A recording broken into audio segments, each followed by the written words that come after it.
ఏపీలో అంగన్వాడీల నిరసన జ్వాలలు హోరెత్తాయి. అంగన్వాడీల ఆందోళనపై ఏపీ ప్రభుత్వం సీరియస్ అయ్యింది. విధులలో చేరని అంగన్వాడీలను తొలగించాలని ఆదేశాలు జారీ చేసింది. విధులలో చేరని అంగన్వాడీలపై చర్యలు తీసుకోవాలని అన్ని జిల్లాల కలెక్టర్లకు సీఎస్ జవహర్ రెడ్డి ఆదేశాలు ఇవ్వగా ఇప్పటికే ఆదేశాలు అమలు చేసే దిశగా అధికారులు అడుగులు వేస్తున్నారు. విజయనగరం, పార్వతీపురం, మన్యం జిల్లాలలో అంగన్వాడీ వర్కర్లు, హెల్పర్లను విధుల నుంచి తొలగిస్తూ కలెక్టర్లు ఆదేశాలు జారీ చేశారు.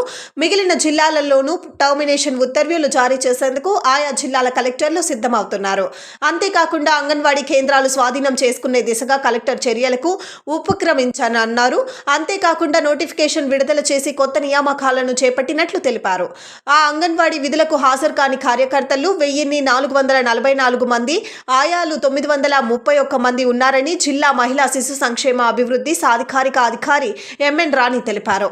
ఈ నెల 25న కొత్త నోటిఫికేషన్ విడుదలకు చేస్తున్నట్లు అలాగే పేర్కొన్నారు. కాగా సుదీర్ఘ కాలంగా ఉద్యమం చేస్తున్న అంగన్వాడీల వివిధ రూపాలలో ఆందోళన, నిరసన కార్యక్రమాలు నిర్వహిస్తూ వస్తున్నారు.